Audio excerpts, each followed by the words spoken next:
those, most of you know who I am, but for those that don't know who I am, consider yourself fortunate. I'm Ross Stagnitti, and this is the 16th edition of Canal Town Commentary. First of all, I'd like to thank our library director, Bill Loveland, for hosting us tonight. Also, Ellen and Mark Dunbar, who are doing the videotaping. And this will appear on YouTube sometime down the road. I don't know when, but the other commentaries are on YouTube. I'd like to introduce Chuck Merrifield, and he wrote a book that was published last year about the Erie Canal's 200th anniversary. And that book inspired a lot of us to start sharing some stories. Chuck is a retired art teacher and an Air Force veteran, and he's going to be here to keep us honest. You know, if we kind of embellish on the story, Chuck will be there to correct us. I should mention that Chuck was not paid a penny to put that book together. Countless hours, tremendous amount of effort went into it, and it's been a great addition to our library. And like Chuck, Canal Town directors, the videographers, our docents, and other volunteers are all unpaid. Chuck's book, by the way, is available tonight. Nancy and Sina are a couple of rows back. All proceeds benefit the Canal Town Museum. And that museum, by the way, is going to open 1 week from today at noon. It's my pleasure to introduce our panelists tonight. They're all certified storytellers. They do not embellish. They do not exaggerate. They tell it like it is, or in the case of tonight's performance, they tell it like it was. I'm going to begin with a community organizer and retired Lenox Town clerk, Charlene Barris. Then, gentleman down the line there, is a contractor and Army veteran, Tom Clark. We also have a retired executive secretary and a sesquicentennial pageant actress, Linda Fancher. Also our Canal Town treasurer, who's also an Army veteran, Sam Sedekase. And last but not least, a Canal Town board member. He's also a handyman. He's been restoring a dollhouse that's going to be in the museum next week. Richard Kelly, and he just celebrated his 250th birthday.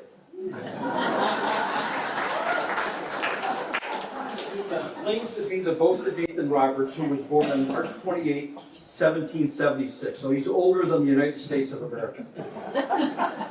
Unfortunately, a few days ago, our other panelist, Sis Sullivan Merrill, had a mishap at home. She's recuperating, and we wish her a speedy recovery. We'll make some references to her dad a little bit later. In addition to reminiscing with you, we hope younger generations will view this presentation on YouTube and get a feel for what Canastota was like in the mid-1900s.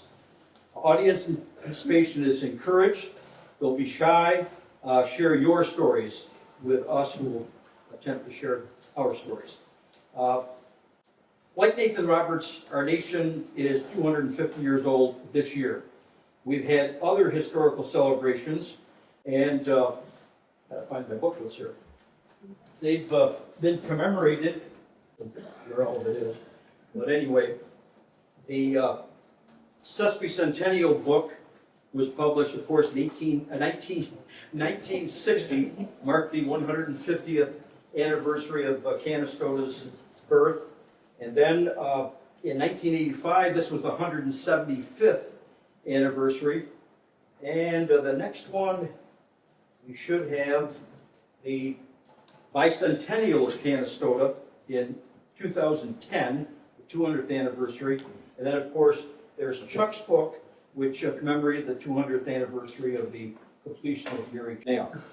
Ross, if people don't have those books, where can they go to read those books? These books have been taken from the archive room in the Blue Building on Canal Street.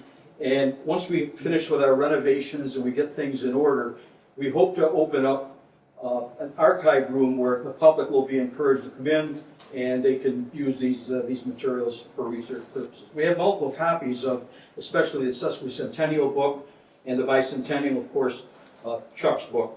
So those will be available to the public. Just be patient. Now, this evening's theme is related to, and this is for Mr. and Mrs. Guston's benefit, Lyndon Paul McCartney's lyric, "This ever-changing world in which we live," is evidenced by the 7-page handout that you have this evening. The first 4 pages summarize a PowerPoint that I did 16 years ago in this room. I suggest that you have pages 5, 6, and 7 handy, because we'll be making reference to downtown, or as some people say, uptown, and as Mr. Clark says, crosstown. Overtown.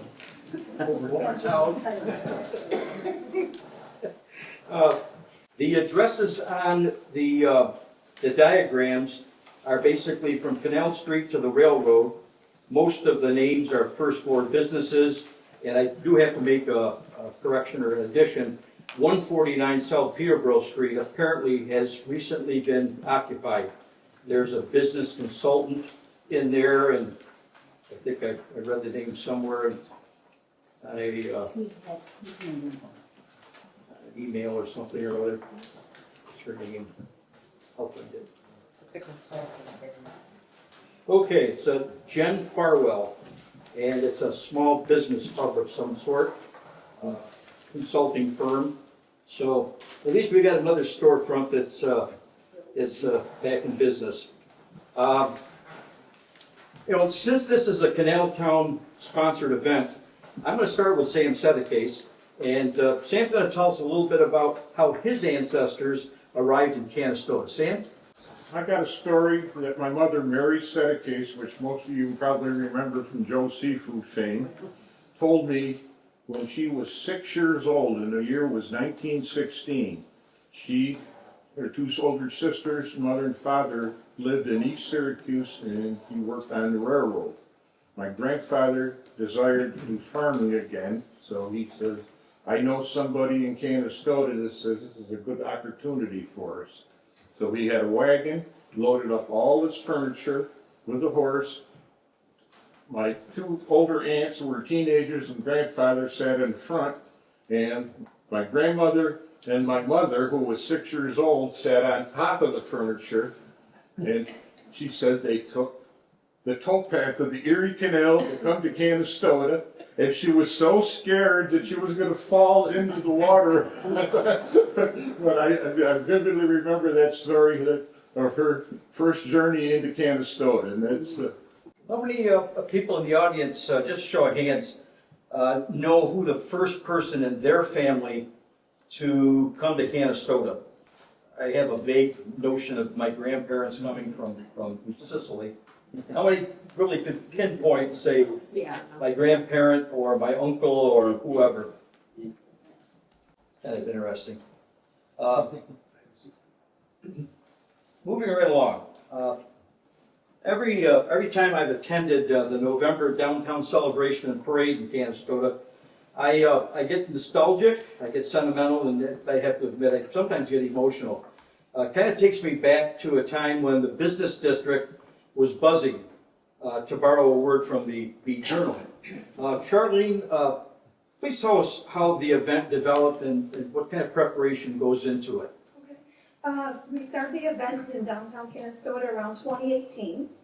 Just came an idea of just wanting to add something to the community during the holiday season. And all done by volunteers, all funded by volunteer sponsors, different things within the community, and it's grown so much. And many community organizations now sponsor. It starts first thing in the morning, the American Legion doing the pancake breakfast with Santa Claus, all the way till the fireworks of the town of Lent sponsors at night. It's just a fun-filled day for the community, a nice way to kick off the holiday season for families, and a lot of preparation, but a lot of fun and a lot of volunteers, many of them in the room right now that help it all hold together, and it's fun for everyone. Charlene, as many of you know, has been instrumental with a lot of parades and events in Canastota, and even though she's retired, she still remains very active in the community. The most legendary Canastota celebration occurred in 1960. the sesquicentennial of Reuben Perkins' land acquisition in 1810. Now, people in panel here, there's a bookmark inside this sesquicentennial book, and if you open it up, it gives the episodes of a pageant that was produced. In fact, it was called Canastota, This Is Your Life. What was that TV show, Tom? You remember? This Is Your Life? Yeah. Who was the guy that hosted This Is Your Life? Ted. Yeah. Who was it? These people aren't as old as I thought they were. This Is Your Life with, it'll come to us, whatever. So that was the title, and over on page 31, each episode was supposed to be a different chapter in Canastota history. And episode 10 is entitled The Gay 90s. It says this was the era of the bustle, the handlebar mustache, and the 5-cent beer. Do you remember? Honorable Milton Delano was our congressman, and the Mucklands drainage program was just getting underway. So the gay 1890s. And in the cast, it's amazing how many Canastota people were in this pageant, but in the cast were two people that are seated in our panel, with our panel tonight. There's Linda and also Richard. Richard's kind of scratching his head like he's not really sure he can remember what he did in the pageant. But No, all I remember is I played the echo for taps during one of the ceremonies, probably at the cemetery or Clark Park. And Lee Wright, of course, he played the lead part. So all I had to do is, if he flubbed up, I would flub up. Unfortunately, there was no flub ups. So, oh well, that's all I remember about that. Linda, you mentioned to me something about there's a professional organization that kind of rehearsed people. I wasn't part of this, so I don't really remember any of that. How we started all with the pageant of getting the costumes together.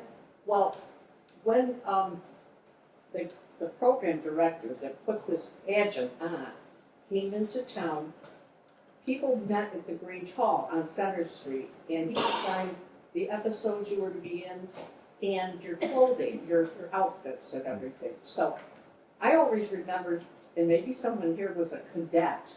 The cadets were ugly, mustard-colored outfits with people.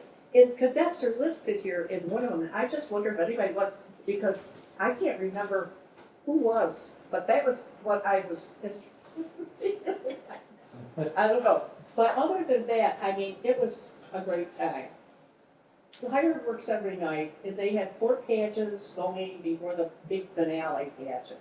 Was the pageant outdoors? Robert Street Field. Now, there've got to be some people in the audience that remember they probably participated in the pageant. I'm looking back at John Patton. John, you must have been in the pageant, right? You weren't? You got left out like I did. Is there anybody that remembers being in the pageant? I wasn't in the pageant, but I remember that we paraded. We wore old-fashioned clothes. I had a Holly Hobby outfit that Mom made, and I had the big bonnet, and we all paraded down Peterborough Street. But the bigger kids, I was only in 4th grade. The bigger kids are the ones that put on the show. Well, how old were you? Let's see, we were. I was going out to be a cheerleader. I was at the youngest sophomore year. So, wow, that would have been. I was going on 13. I was 12 going on 13, so that would make you 14-ish. Okay. Yeah. That sounds about right. Yeah, That's that what I would was be. thinking. Show of hands, how many people remember the sesquicentennial celebration? Like that. I remember. Jake was Abraham Lincoln. There were a lot of well, this was one of the hats that somebody wore.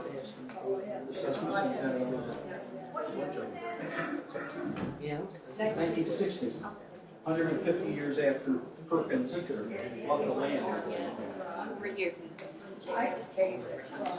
Oh, you just mentioned, I'll get to that story in just a second. I just want to make sure we've got everybody covered for the sesquicentennial. Anybody do the grease pig or the grease pole? Anybody wear Must stand. A lot of people got dressed up. I mean, it was pretty remarkable. Ross, I was 2 years old, so I don't really remember it, but I have a picture, unfortunately not with me, of my mother and she made our dresses, long dresses. My hair was deep red, and they were yellow and white gingham, that checkered stuff. And so that's, I don't remember it, but I've always loved that picture. You know, and 25 years later, they had another celebration that I think was well done, and it was up at the airport. But I don't think we could ever duplicate the Sesquicentennial. We had a lot of booming businesses, and it was the greatest generation came back from World War II. They were lawyers and doctors, and they ran stores in town, and it's just, pardon? I want a pig. You want a pig? A real pig? So there was a greased pig contest, right? Around the greased pig? Joanne, Grilly, and I each want a pig. What'd you do with the pig? You took the pig home. What was I gonna do with it?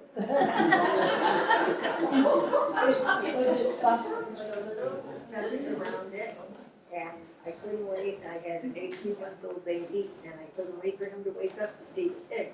So when I go to get him up, pig's gone. So everybody that lived on Bellevue Drive and Stroud Street made a chain and went through that Roger Garrett's corner until they found my pig. So you had a pig on Stroud Street? Tell everybody. Ross,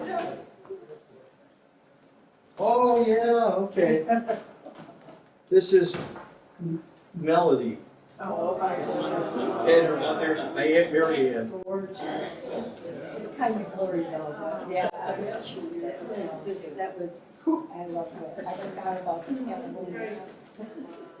Ross, can I just say a quick one? before Sure. we Finish this.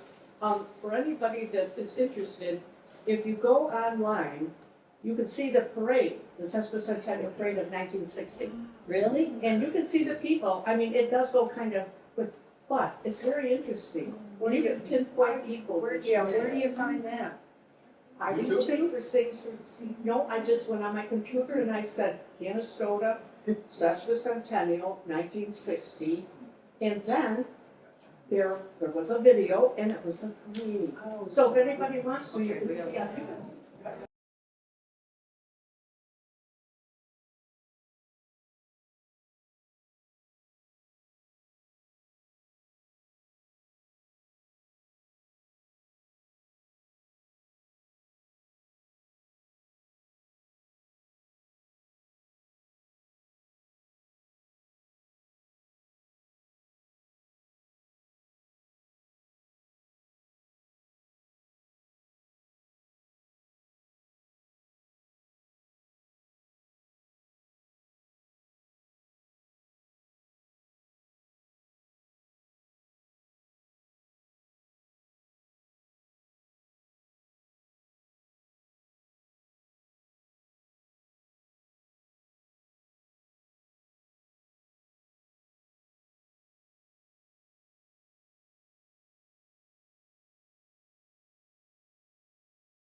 Nice people, I was amazed.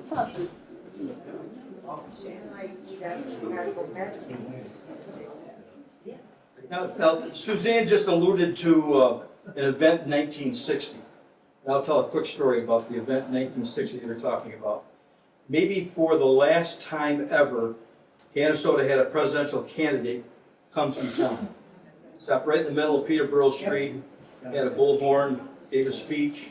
My cousin Mike Brophy said I pushed him out of the way so I could shake his hand. And You would never do. JFK gave me a button. Yeah, still have it to this day.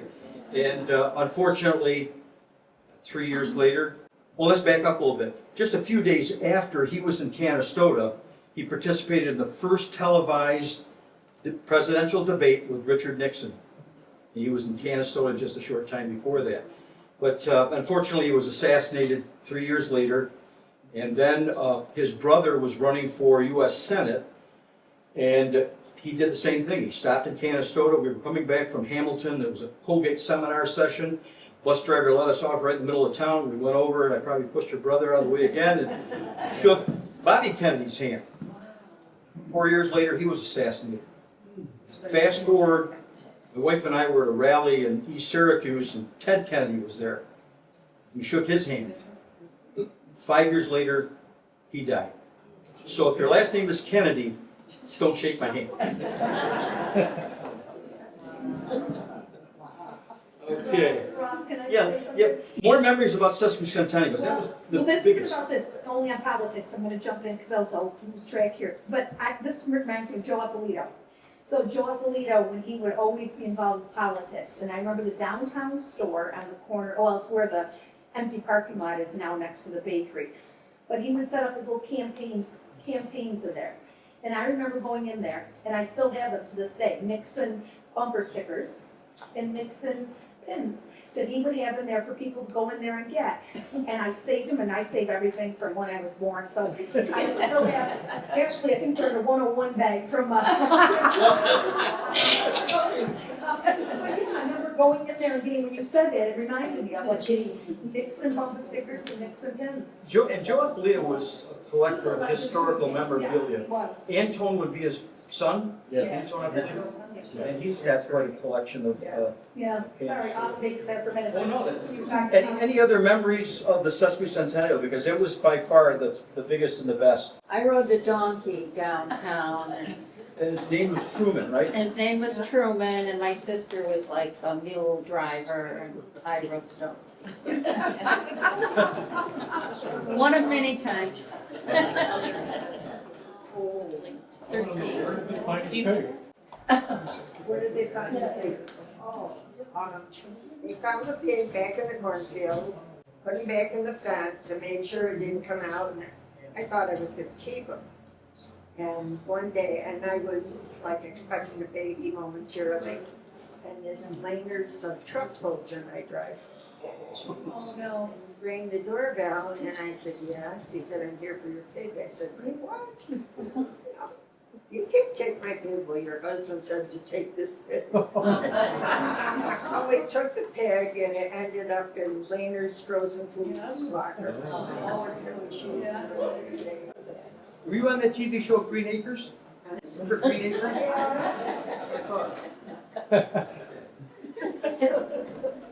Canastota had 3 different hospitals at 3 different locations. Just a stone's throw from here. Looking across, I can see a blue building. That was a hospital. And then across Center Street, that was a hospital. And then, of course, there was Lennox Memorial, which was basically a house converted into a hospital, and that was torn down. And we had at least 3 doctors within walking distance of this intersection. There was Dr. Farrar. Paul Farrar lived on the corner of Chapel and Main. And Dr. Pixley, George Pixley, lived on Center Street.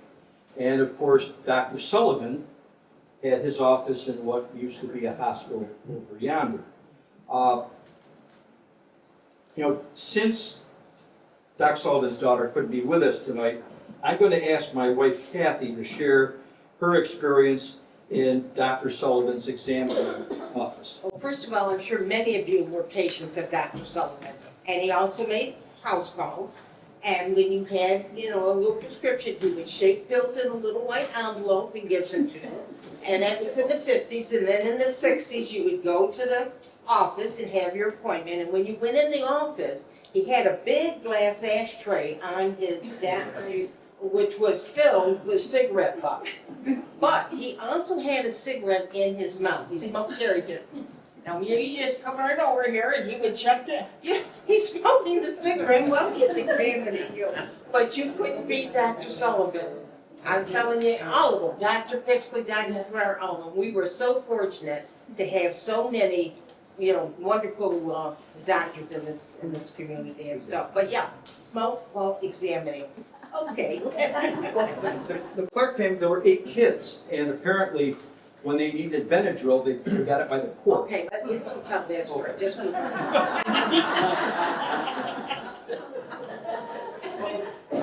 Anybody in the audience who was born in their home rather than in a hospital?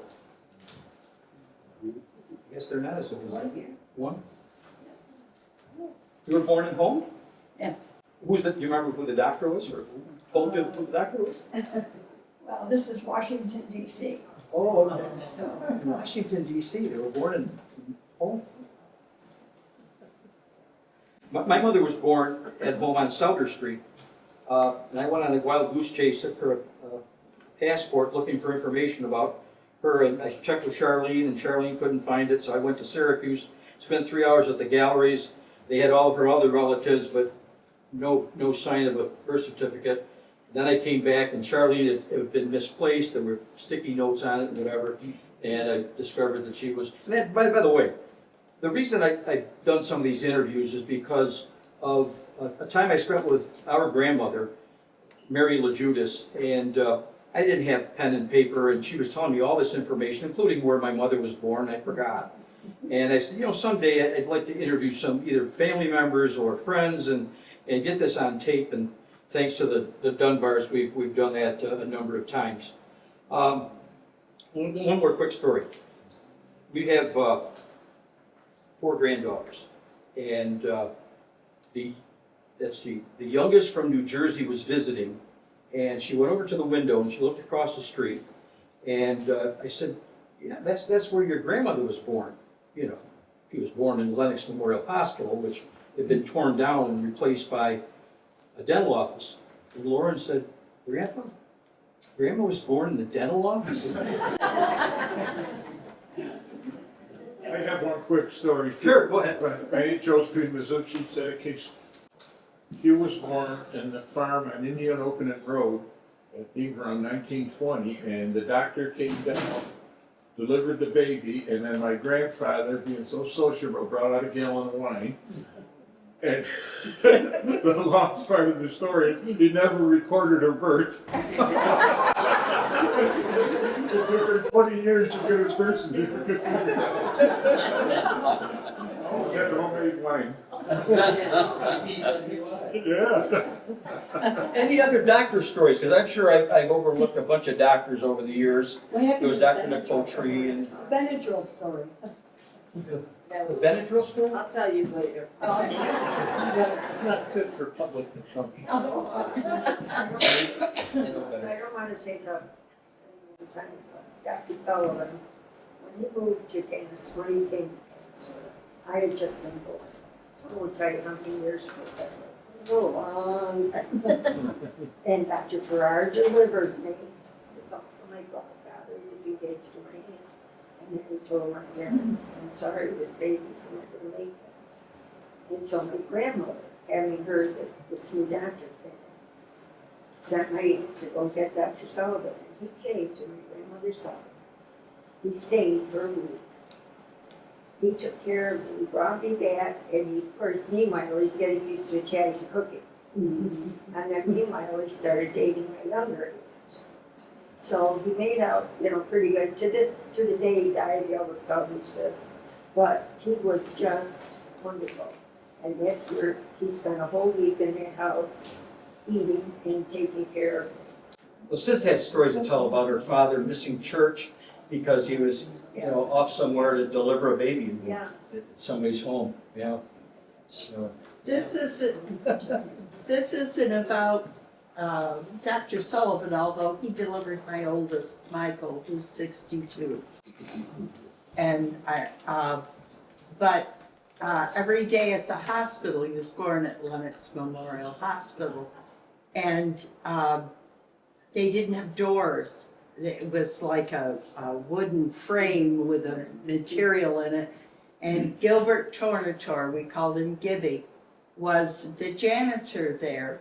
And every day he'd peek his head over the door and ask how Michael and I were doing.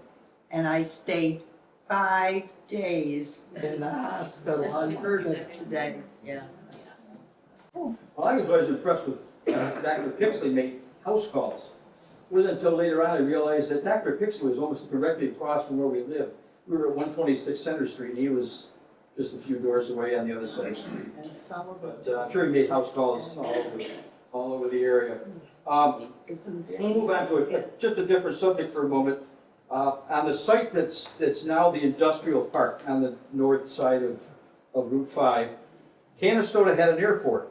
For the younger people that are going to watch this on YouTube, they may be surprised that Canastota actually had an airport. Amelia Earhart helped the dedication on August 28th, 1928, before she disappeared. Johnny Carson from the Tonight Show, he landed at that airport, had lunch at the airport lounge, which became Club 44, Rusty Rail, and that's Theodore's, and they probably have left out a few other names. And I'm going to call upon Tom Clark to tell us a little bit about the history and the demise of the airport. Well, the airport was started, it's kind of a, I'm not sure what was first, chicken or egg. There was a beacon. I know most of you people remember that beacon every night spending over Canastota. That beacon was the last operational beacon of the Mail Airways program. That was a system of beacons that went all over the country, and that's when they were flying the mail by air, obviously. And that was before radios and navigational aids. They would fly from one beacon to another. Canastota's beacon was identified as B18. There were blinkers on the side. And that was done by a cam and mercury switches and all of that. That beacon was built by Kraus Heinz in Syracuse. They also built a lot of traffic lights. The lens, the parabolic lens, was done by Bosch and Lomb in Rochester. And those were two big deals for both of those companies. That was a national contract for Kraus Heinz. Anyway, that was placed, these things were placed 20, 25, 30 miles apart all over the country. They had different routes, and pilots just flew the air, flew the mail. Just went from, they flew from one beacon to another. I said there were no radios, no navigational aids, and on a lot of those, an airport started, a runway started, because if they had bad weather or trouble, they had to land. And that was the case in Canastota. The beacon came, I believe the beacon was there first. Now, the airport, Canastota Airport, was the only airport in the United States that had a license issued to a municipality. The air license and all of the mechanical licensing for all of the airports that are in existence today are issued to the lead aircraft people that are on the field. If it used to be Eastern for Syracuse, I don't know who the license has been.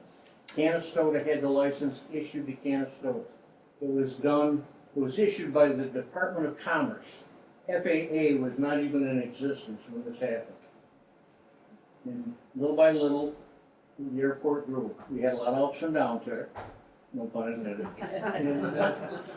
But it developed to a point where we were going to turn it into an industrial complex.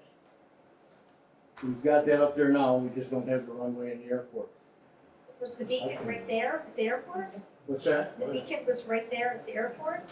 Was the The beacon beacon was at the airport. You could see it from all over The town. beacon, was there at the airport. Clear as Is bell. it still there but not No, working? well, the thing of it is, when they closed the airport, they sold the beacon. We were in the process of having that listed on the National Registry. Yes, somebody's up there. I grew up at the end of that runway on Quality Hill. Herb Smith Farm is a Herb York farm. Right. It was there at the end of the runway area. But the channel is time over there. You failed to mention yet, but there was Amelia Earhart flew in there, dedicated program. And there was even a wedding, like a Spalding wedding. There was 3 weddings, I think, that day. Lyle Stedman. Stedman, Lyle Stedman and his wife were there. Amelia Earhart was the maid of honor at that wedding. Did you ever have any close calls? Well, my grandfather, Pekin was also used as an emergency program in the Second World War. And they had at least one fighter plane that I know of come in there, emergency basis. When they took off, they had that variable pitch prop, and the seagulls on their old barn would go up and down like that. Make my grandfather happy. Well, in the 50s, these were military surplus aircraft. We had P-51 Mustangs up there. Yes, yes. They were bringing them in. They had a route that they were flying. They had sold these airplanes to countries in South America. And they were flying south, and they stopped at designated points where they did repair work and maintenance as it was needed.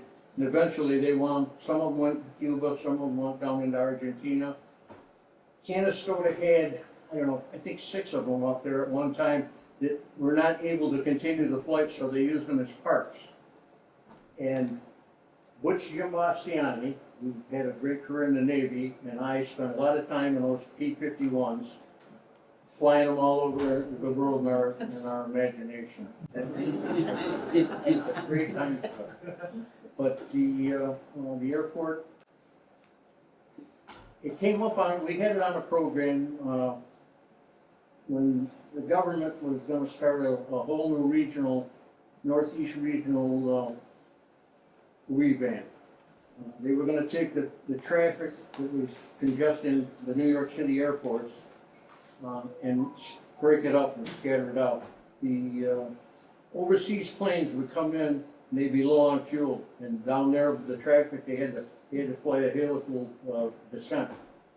So they decided that's when they put Syracuse as an international airport, Rochester, Buffalo, and Albany. Canastota Airport was designated the first reliever airport in the Syracuse development. Yes. Joe Tarnicar contacted me. I guess he was a pilot at the airport. Right. And he came in while I was running Ira's hometown market, and he wanted to know if I'd like to purchase lobster fresh from Maine. So we did that. I had it shipped into the store, and the same day delivered. It was quite awesome. John. The airport started, the original buildings were right behind Rusty's, but they became hangars. Lyle Stedman had one of those hangars. Right. And Lyle used to land in the snow, he had skis on his plane. He would land in Clark's lot, before the airport, before the runway, taxi over to his hangar. Never hit the runway. But then eventually, the new, where the beacon was, they built the new building there, yeah, the office. but those old hangars, I think, were the original airport. They were the original. In fact, one of them got caught in that small tornado we had and wound up on the parking lot of the mall there, Clark's Mall down there in the corner. Yes, sir. After the Second World War, I know a lot of military people couldn't find a place to live. And the paratrooper advertised for some time about somebody would find him a place to live in his family. He'd jump out of the airplane at the airport.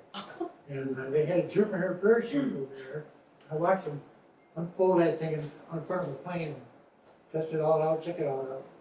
And he went up there and walked off the wing and jumped as a paratrooper. Over so everybody could see it, but he got in the park. We had several people that were paratroopers. He was a guidance counselor. I can't, give me a second, I'll think of it. Submember. Submember. He was a paratrooper in World War II. He jumped a couple of jumps out of that airport there. And the best story I have of that airport was one of the guys, there was a cat, stray cat that used to wander around there. And one of the guys got it in his head, he was gonna take him for an airplane ride. Oh, no. He put the cat in the plane, took off, flew the circle, came back down, and that cat had scratched the floor.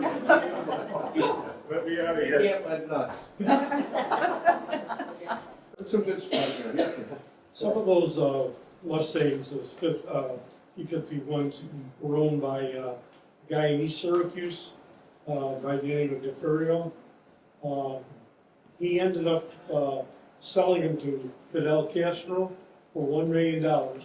Government stopped it. He still has that check in his office. I want to get his name because he still owes us for ground space. Yes, I did. His brother, my wife knew one of his daughters in Eastwood. He sold those then into a movie company to make some famous movie. I can't remember what the name of it was now, but they crashed them all up, you know. Yeah. He stored those in East Syracuse in the old Benedict Silver Company for many years. Okay. He had them out in Cicero, Syracuse. He owned quite a few planes.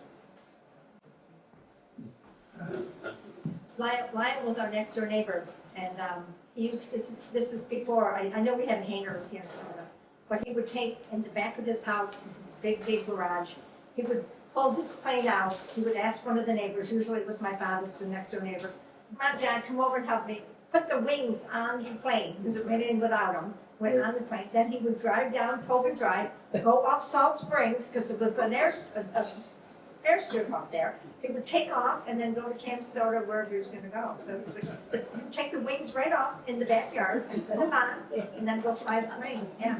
One other Us story. kids went with him, not knowing, you know. One other story about the airport, when they dedicated that airport, we had a factory in town, Sherwood Wagon Works. That's where Zems is now, before the GLF, before Agway and all those. They were like work carts, they weren't big carts like they lots and wagons. And somebody got it in their mind to build an airplane. So they built a biplane there, and they named it the Mohawk. And they brought it up there, took the wings off of it, obviously, they brought it up to the airport, and supposedly, and here again, this is kind of up for grabs, they say that they christened it with water from either Nile Lake or the canal. I gotta believe it was probably the canal, because that was full. But and that took off, and I don't know where it went from there. One of the things I seen up there was a little Piper Cub. A lot of times when the wind blew heavy, they have a problem landing or taking off because they wouldn't do it. Sometimes it's so windy. But I see a Piper Cub going backwards up there. And actually, there's a big elm tree at the end of that runway. And that Piper Cub ended up in the elm tree, sitting in a permanent tree. I don't know how they got it down, with piece by piece or something. Well, theoretically, if you've got a strong enough headwind, especially a Piper Cub, I mean, their top speed was probably 60, 80 miles an hour. If you got a 40, 50 mile an hour wind, you're stagnant. You're sitting there just fighting it just to keep it going, but you're aloft.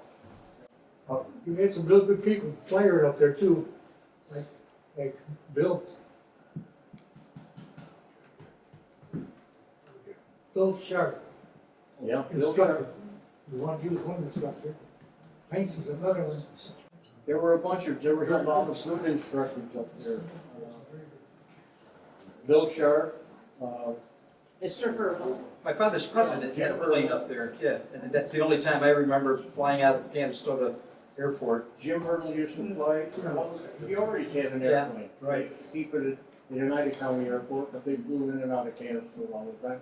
There were quite a few people from Canastota that were in the aviation. I'm gonna go back to Sam, and Sam has a story to tell about the first night that he spent in this village. Sam? It was November of 1960. We had just moved back into Canastota. We had lived in Fulton for several years, and the week before Thanksgiving, we moved all the furniture, and I was going from my grandmother's house on North Peterborough Street, and I would walk over to the Canal Street property, and I come familiar with this 5-5 alarm box, which was, you know, the corner of Canal and Sutter, and I said, yeah. So the first night we stayed, which was Thanksgiving Eve, 5-5 alarm went off. And there was a huge fire on Canal Street, and my father let me walk, I was only 9, in front of Mon Pa's restaurant, and we watched the American Hotel, and I got a little prop. It was a 3-story hotel right next to the Canal Museum, which was, there was a tragedy there because 4 children died in that fire, you know, but it was our first night sleeping on Canal Street. And that's where, It's between the museum and the education center. Maria's son Yeah, where family. the Daltons live Yeah. now. It was a huge hotel, and then back in the 60s, they used it as apartments, I believe. But anyways, that's my memory of moving on Canal Street. Welcome to Canastota. Yes. Sammy, do you remember the wooden sidewalk on Canal Street when you moved in there? Was it still the? On the bridge, it used to be wood. On the Creek Bridge, that was wood. But I remember the wooden sidewalk probably prior to 1960. Well, remember the one up the terrace, that was the boardwalk. Yes, Dolly remembers the boardwalk. Yeah. This is Dolly Payone, and Yeah. she's down Chittenden. She has family ties in Canastota, and she's been looking forward to this event for some time now, and she's very interested in Canastota history. We had many boardwalks in Canastota, but they collapsed and fell apart. So they went to the slate sidewalks, which were very slippery. But then at the turn of the century, Asa Sherman was a contractor to develop a concrete mix that he would guarantee would not crack for at least 5 years. And Sherman's formed it. he's got, you know, he did it in layers. And there are still some sidewalks in Canastota today that have the plaque in it. That's right. It didn't have any cracks in it either. Oh, no, the one on North Main Street is amazing. It's still solid. I don't know if there's any left, but periodically there was a brass plaque that was put in. Oh, yeah. Yeah. There's 6 of them left in the village, and I know where they are, but I just... There's a house on the corner of Wilson Ave and Spencer Street. That's still there. There's 5 or 6 others. I know where they all are. We had a contest in the bicentennial. You don't know where one is. Yeah. Okay, so this was 5-5, Canal Street and Southern. Right. Who can remember what 222 was? Out of town. My mother, whenever she heard 222, she'd go, phew, it's not, at least it's not us. Who in here can remember the number for their street? I forgot it. Ours was 2-4. So when we would hear 222 for out of town, it was like, is that 2? And then, 2222 for 4. So it was kind of like, wait a minute, yeah. 2-4 South Main and Hickory. Yeah. Anybody else remember? Peter could be portrait. Or 1. 4-1 South Peterborough and Hickory. Southside School was in one too. 1-2 Southside School. Wow. Yeah, mine was 1-3, but I told her. Yeah. Always my mother went, I didn't. So, the 222, yeah, I could hear that all the way to our farm. So we had fire there in 57 and then in 63. And I heard 222 all the way to our farm. And that's way out. We're almost at Oneida. Canastota and Oneida both came to our fires. Any other stories about, go ahead. Mine was 207. 207? You look it up. What's the number? 207. Tuttle Ave. What do you mean, no? The box number. Yeah, like the number that was on that red box there. Yeah. What was the street? Oh, the fire box. Yeah, what was the street you were on? Excuse me? Which street were you on? Tuttle Ave. Tuttle Ave? Give me a second, I'll try to find it. Tuttle Ave. Let's see. Oh, no, I misunderstood. Yeah. I got one more story about that. Here it is. Tuttle Ave and 3rd Street was 7-3. 7-3, that's right on the corner, yeah. Cool. Yeah, right. I got one more story about the airport. Do you guys remember the day they had Tanya Town ride in an airplane? Remember that? I'm wondering. It was a contest, a penny a pound, and the kids could, they weighed you up, it was for 50 pounds, cost you 50 cents, and they took your. Oh, that's right. Yeah. Okay. The Lions Club. The Lions Club there. Lions Club, yeah. And I got off. You know, if you look at some of the directors at Canastota back in the 50s and 60s, there were a number of furniture stores / funeral parlors. Shep, Newberry, but I think the furniture store that Charlene's most familiar with didn't have a funeral parlor, right? There was a funeral home up above it, I thought, though, years ago. Just, on Center Street, 115 Center. My dad had managed Besden's Furniture. Yeah. And so he moved here in 59. And I do remember something about a funeral home being, does anybody remember that? Yes. Was it like up above it or something? But yeah, that's the only thing I remember. You know, they were called funeral parlors, but because a lot of homes, their parlor was the place where their family members were laid to rest, you know, when calling hours were in the house. Tell us about Besden's. I remember the name, but. Besden's, yeah, so my dad came here, my dad came here in 1959, and he managed that store through, I know it closed before, I graduated in 1979, so I know it closed a little bit before that, so probably in the 70s. And I just remember my brothers in the crowd here, that was our best memories. We were there all the time, and excuse me, it was just floors and floors of furniture. The basement and the main floor, and I think there was like actually 3 or 4 different floors. And to this day, sometimes I'll still talk to people who still have that good furniture in their house from that long ago. And I just remember, you know, always after school going there. And on Center Street where he was, across the street from him was where there was a beauty salon, and I want to say Tess. The Damiano or something? Damiano. It was a Bruno. So she would do Connie Francis' hair. Yes.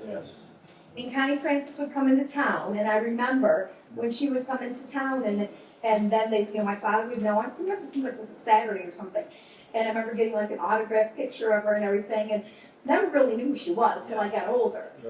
But she was like a movie star, and she just died like last year. She did. And Tessie was called the stylist of the stars because Dominic would go to the Three Rivers Inn, and that's where all these, you know, Hollywood and musical stars came to Canastota. Right.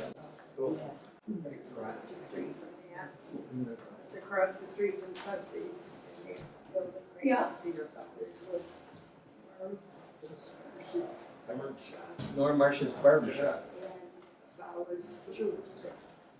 Wow, okay. And then nobody here remembers Spader's restaurant. No. Remember Who's that again? Spader's. Spainers? Spainers. The white linen tablecloth was in it. It was like right behind Kathy Ratchesetti's buildings where the village hall is. Oh, yeah. It was right there before the Oz. Spainers. Huh. Spader's. Before my time. Which one? Okay. Richard Kelly, you mentioned Ivor's Hometown Market. Tell us about the grocery business back in the day. Well, back in '63 is when I got my start, and my first job was working for PNC, and my father-in-law happened to be the manager there. And at that time, there was an AMP, PNC, Canastota Fruit, cereals, we had Ezos, we had BMT, that was Barney Richardson and Trippy Emmy. And there were a couple of characters, nice guys. Sure. Yeah. Everybody knew them. And then we had Vecchios, and we had Denise's. That's all I can remember. Albanese. Any Albany? The Albanese market too, across the street from Denise's. I didn't recall that. Oh, yeah, he was there. Okay. So anyways, nowadays, I mean, at that time, there was what, like 10 or 12 stores, and they got supplied from Syracuse and some from, I think, as far as Albany. But O'Connor Mosier was a big supplier to the fruit company. And of course, now, many of the people that worked in these stores were friends of mine. I probably bowled with them, or maybe played pool or whatever, but when we met in public, we were always friends, and Richard Clark was one of them folks, and Arnie Serial, always good friends, and Eddie Marchetti, used to bowl with him, and he used to kind of pick on me and my father-in-law. He told my father-in-law one time that I was looking at house trailers in a long extension cord to park in his backyard. But that wasn't true. But anyway, so nowadays we only have Tops, and we have a couple of small, like Dollar General, I guess you would call that a grocery store. And but what happened was, during the years, you could see it happen. I used to call in grocery stores around the state of New York, and all the mom and pop people that owned those stores, they wanted their children to get out and have a better life, so they encouraged them to go to college, get an education, get a better job. And as a result, they all disappeared. But probably there was something else going on too, because, I mean, you know, back then you had the evolution of small malls and things like that, and then they got bigger and bigger until you had like the mall in Syracuse, and so that pretty much wiped out all the small business people. So I moved on to work for a food broker. One of my pet peeves with Walmart is they don't have bag boys or bag girls or people that, you know, the cashier is trying to do two things at once. Yeah. These people are billionaires, and, you know, they don't provide the same service that small town grocers did back in the 50s and 60s. The whole trick is to get you to do their work for them. And now you have to buy the bags. You bring your going back and fill up. I can remember A&P, green stamps. Yeah.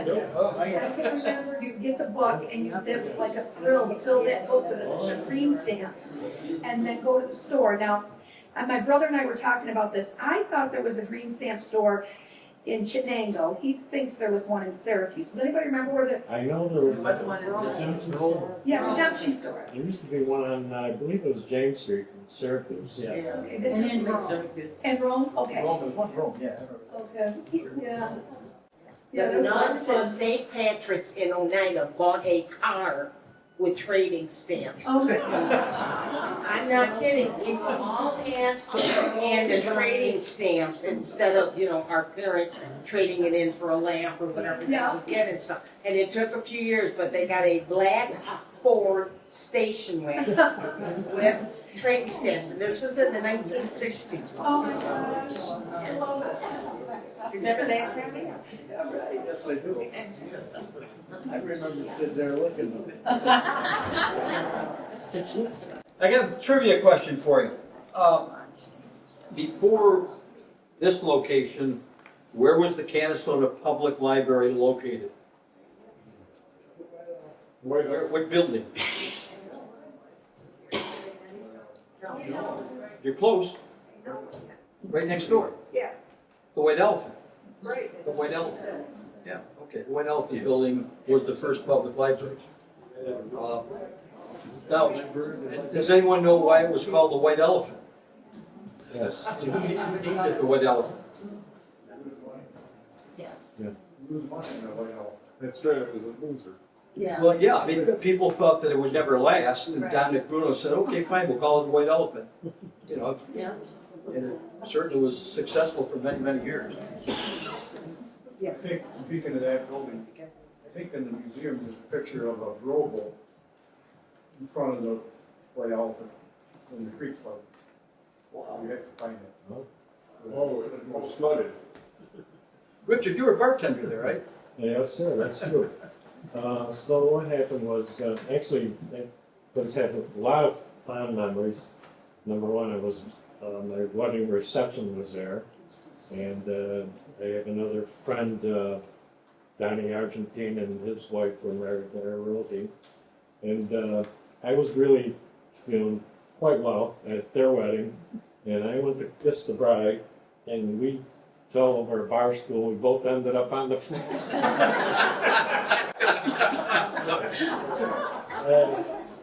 Then, you know, I worked for Louis for quite a while. I went on some, what do you call, catering trips. So I learned quite a lot about that. But now on Sunday nights, people wanted to play a game called Liar's Poker. I don't know if anybody knows what that is, but anyways, you would use dollar bills. And if you had an ace, that was a 1, and it also could count as 11. So what you would do, is you get 3 or 4 guys playing a game, and you could use, like if I had 2 1s on my bill, I could say I had 5 aces, because if someone else in the group had those aces, they would count for me. And I could win that hand, if I had enough aces. But I mean, so there was quite a few guys. I had about 4 or 5 guys. Some of them were relatives or very close friends with people here tonight. And so we did this on Sunday night, and I kind of kept the door locked, and we were unofficially open. So, you know, it didn't get out of hand. Nobody lost a lot of money. Probably if they lost $10, $20, that was a lot. Everybody'd be happy and go home. If there were any arguments or anything like that, it was always very nice. And I recall one night, there was a guy that came in the bar, and he would open up his jacket, and he would appear to be talking to something inside of his jacket, and I couldn't figure it out. Anyways, he went away, but then like months later, he came back in, and the same thing went on. So finally, I said to him, "Why do you keep talking in your jacket?" Well, he had a parrot in his jacket, and he put that parrot on the bar, poured a glass of beer, and the parrot would drink beer. Well, one night there was a pretty good sized party. I think it was a wedding. Well, that parrot, I don't know what happened. He took off and he started flying around that place. Oh, God. And here we go. So I'm trying to figure out how am I going to get this bird chased out of here or back to this guy. But anyways, he finally captured the bird again, and everybody went home after. Also, another thing that, I mean, there was a lot of organizations that would meet there, the Lions Club, the Rotary Club, and I think those kinds of meetings, they had Republican parties there, I remember that.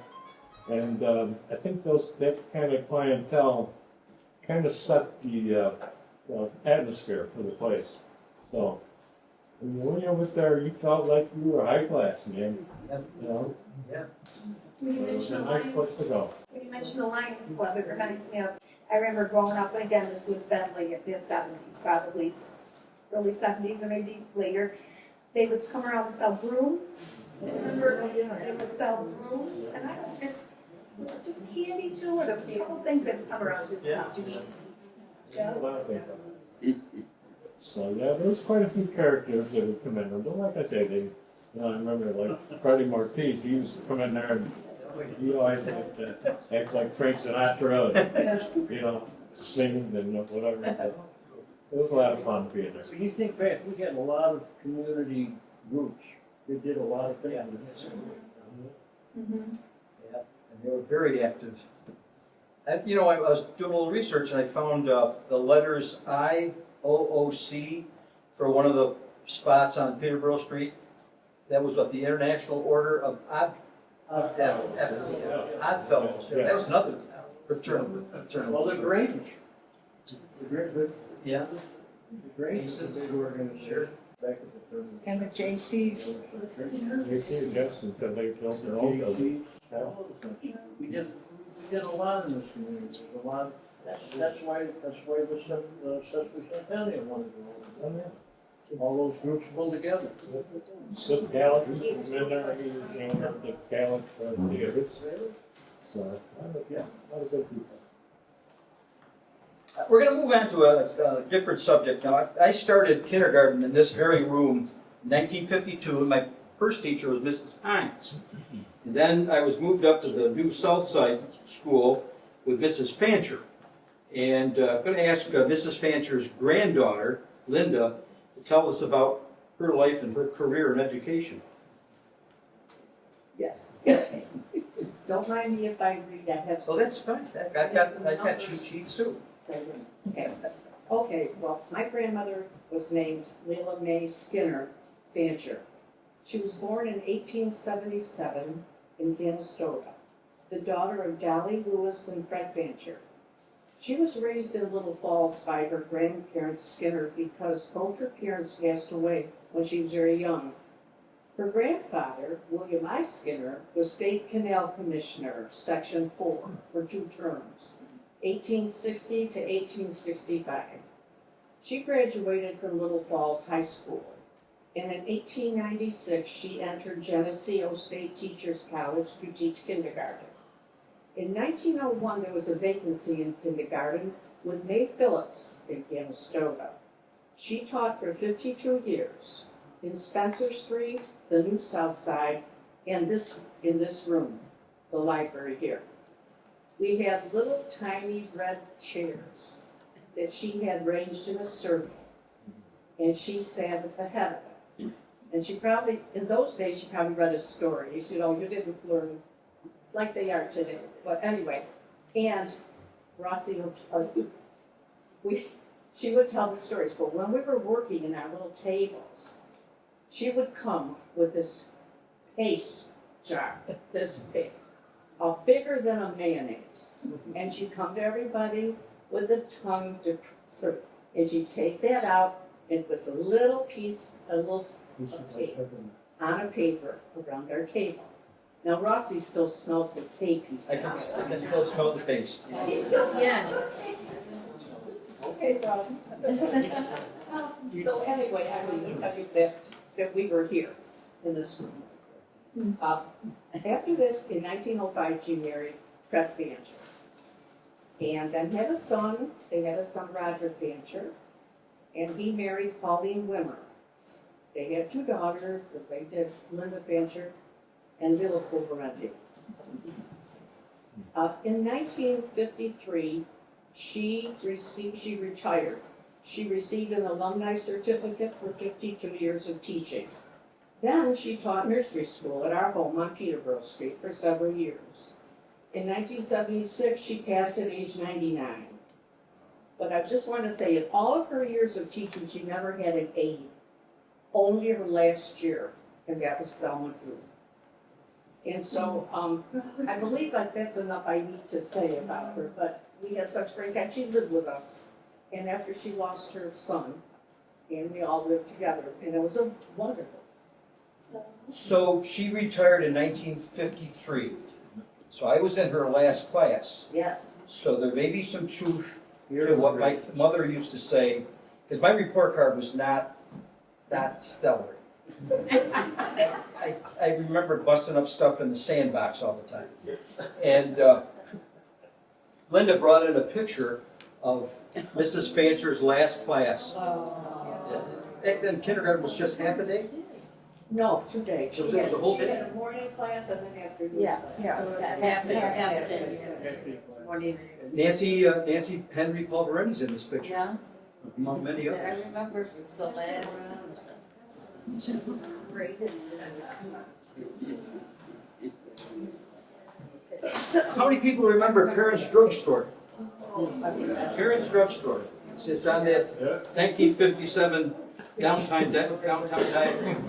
And the Avon Theater was just a few doors down. I remember you'd come out of the Avon Theater and it was hot and humid in there. You'd walk into Parents and it was the only place I remember that had air conditioning. I mean, it was frigid in there. And Tom, you worked at Parents. Tell us about the owner, the staff, the layout of the store. First of all, how many people in here, in this group, work with Parents Drugstore? How many work at Parents? Oh, no, that was in, I didn't work, I didn't miss that, I bet it. Andy Adams, he was another one. He did things, people didn't realize what he was doing, he just went about the business and did things. And he died too soon. Bernie Law and Bill Lynchard took over after that. Charlie Fincher too, right? Charlie Fincher worked there.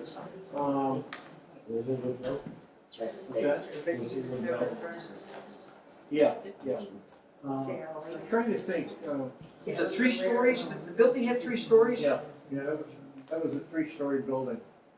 3 or was it 4, John? 3. 3, right? The attic was over the dentist office. Yeah. So you had a basement, the main floor, the dentist, second floor, and then the attic. And we were up and down the stairs all the time.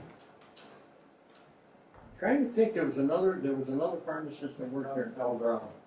Okay, but then, and Hannes. Oh, Charlie Hannes' dad. Charlie Hannes. Yeah, Charlie from Hannes' Harrisville. dad. He worked for Andy, and then he went to a drugstore from Boonville. Harrisville. But that was one of the mainstays in town. You had the Andy Adams on down at the Rexall store, and Jack Wexler up at the Park store. Carry Fanny Farmer's candy too. Jack Wexler, like so many merchants in town, would let you run a tab. And, my father would say, when it's payday, I'll come in and pay something toward it. There were no credit cards, there was no interest charged, and it was just a matter of trust, they trusted each other and, Well, they all did that. Andy was the thing. And that's when a pharmacist was a pharmacist. I mean, they mixed medicine and, that back room there in the pharmacy, that was like, no fooling around or nothing there. That was all about business. Yeah, story. Beverly Vandrowski worked there, and when striped toothpaste came out, we kind of wondered if that was going to be striped all the way to the bottom. So we went down in the basement, squeezed that whole baby out, and it was striped all the way to the end. How'd you get it back in? Well, if somebody came down and saw what we have to immediately we sat sitting back upstairs. Go to work. I can remember next to that Avon Theater, again, now I'm talking 70s. I remember Avon Theater, Homer Koval would do auctions there on Friday nights. And I remember my dad would have a store downtown, we'd go over, you remember that? Yeah. We'd go over and they'd have auctions, just, all sorts of different stuff on a Friday night. Friday and Saturday, it was like downtown Syracuse. Oh, yeah. Yeah. Just went to the malls. I don't want to keep the library staff here all night, we could go on and on. So the next topics, I'm going to kind of go through rapid fashion style, and I'm going to begin with something that the younger generation has no idea that was, remember the rotary phone? How many people in here can remember the locations of phone booths? There's one in Beeman's. One in Beeman's, there was one on Center Street right there, Wexler's Drug. At one point there were 2 of them. One by Diamond Street here. How many remember when all you needed were 4 digits to make a local phone call? Your last 4 digits. Then it went to 5, then it went to 7, and now it's 10. You gotta down the earth. It's easier just to walk over the park. Party lines, party lines. Party lines. It paid more to have private things. Party lines were fun. Listen to that some.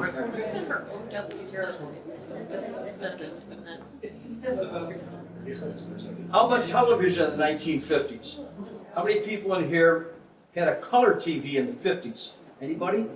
I know we didn't. I think we got one in the late 60s. My dad worked at GE, and they were doing experimenting and all that on the color TVs. He brought one home. I don't know if you're old enough. They had some color. It looked like you were watching TV through a mattress search. Sure. So, I mean, it was the color. They couldn't control the color. People were walking in and out of this and that, and it's, what the hell is this all about? This is not going to be any good. But they finally perfected it and decided they were one of the lead people in that. Actually. But there's another change. I mean, Leo Clark and others repaired televisions. People don't repair televisions. Well, They trash them. back then you repaired them. Yeah. There were a number of TV repairment accounts. Yeah. Televisions.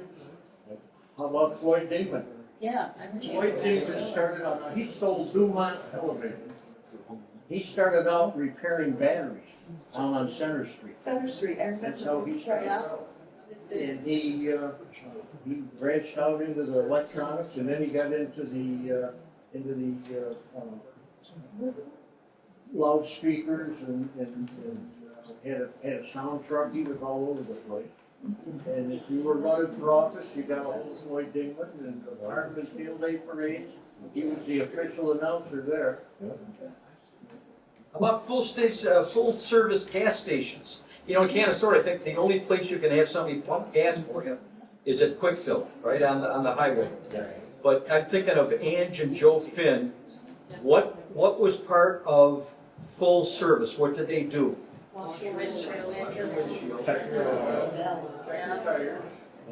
Check your tires. And if you had to have air in your tires, it was free. Right? They had to pay for the air. And at the end, they give the kids something to do. Yeah. We used to drive them crazy to get that. Remember the hose that ran out there? Yeah, actually cheeks like this. Did a bicycle? Gas prices are in the news. $4.49 I saw just before I got here today. What's the lowest gas price that you folks remember paying? 50 cents. How much? 18? And everybody was 30. I remember when it's 5 cents. You know, when you're a teenager, you go to the gas station and say, put $1 worth in. What $1 worth get you today? Quarter. But you know something?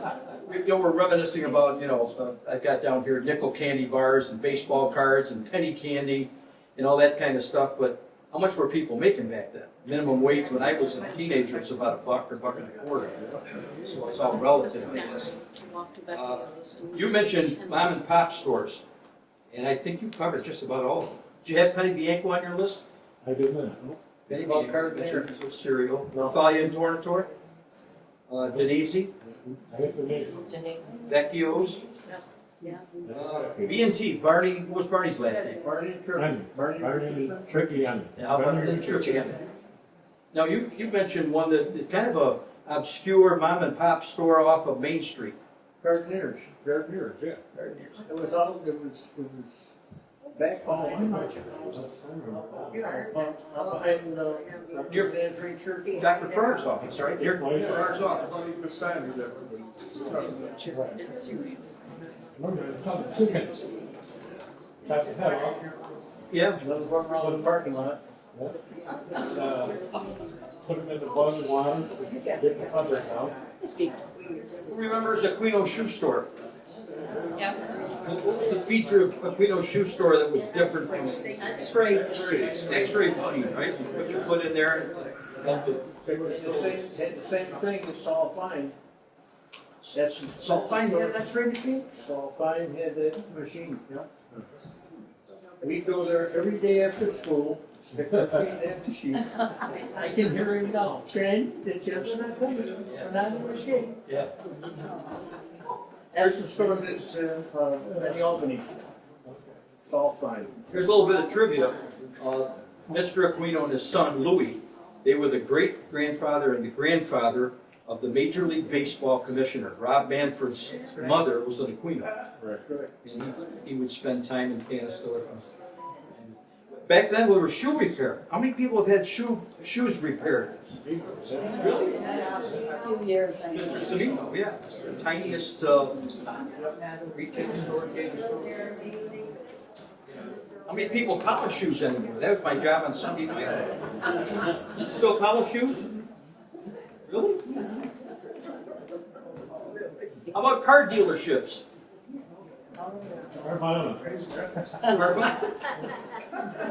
Back in the 50s and the 60s, who sold cars in Canastota? Tuesday, for Tuesday. For Thanksgiving. The solos and. He sold Kaiser Frazier, Henry J. Here's a quick Gussie Gott story. Now, Gussie Gott stole Chevrolets down the street. That was an auto parts store. It became Bertucci's. And when Chuck Segroy was a young man, his father promised him a used car when they bought the new one.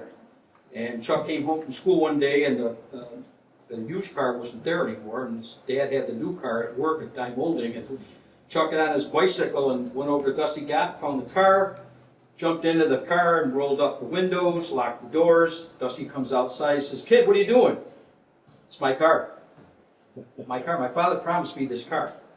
He wouldn't get out. Gussie had to get Mr. Segroy from Dime Molding from over there to get his son out of the car. Make a long story short, Mr. Segroy bought the car back. He got $125 credit. When he traded it, he paid $150 to get it back. The railroad used to be street level. New York Central, Lehigh Valley, and my wife has some memories of where I'm going to roll through this in a hurry. Okay, we couldn't go past the tracks because accidents had happened in Canastota. But Mr. Bouyer had a store where it's the skate park now. He would let us come into the store on bicycles, roller skates, bring a wagon, you know, and that's where we could buy our candy. And it was like, 2 blocks away from the house. You knew you were okay. Richard was just telling me he didn't get to go uptown until he was 16. We all had certain areas, and that's where you stayed. My grandmother, 15 cents. You mentioned people were afraid to get their foot caught in between the tracks. All right? You were talking about people were fearful of getting their foot caught in the tracks. We had the best Italian sausage in town. We mentioned all these mom and pop stores. Vecchio's. Everybody. Vecchio's, Marchetti. They all had a secret recipe. Yeah. Buddha. Yeah. Absolutely. Here's a trivia question for you. We had a number of dentists in the 50s. Who was Ziff? What was his real name? And who was Chick? Charles Chick Tornator. I love these nicknames. Chick Tornator. Here's a question for you. Clark Park, before there were war memorials up on that property, was used for what purpose? Baseball. Softball, yeah. Softball. Baseball. It was a ball field. Before it was the Three Pines, what did Tony Graziano call that restaurant? Gold mine. I can tell you the biggest mistake he made was getting rid of it. Little Venice. It was called Little Venice, but he moved I didn't know up that. North Peterborough Street to Casamia, and that's gone. We could go on and on about manufacturing changes in Canastota. The Watson wagons became Henny Motors, became Jefferson Travis, Titan Motor Homes, et cetera, Now they make plastics over there. But while there have been plenty of businesses that have come and gone, there's still a few families that remain. And off the top of my head, I'm thinking Kimes and Debricks. Any others? Any other families that still have a business from back in the 50s or 60s? Milmo, that's right, Canastota Publishing is the oldest. Homer Ball. Homer Ball, yeah, that's another, absolutely, sure. Yeah. But the funeral homes have changed hands other than, yeah. Well, Okay. I thank everybody for coming and sharing your stories, and maybe we can do this again sometime. Thank you.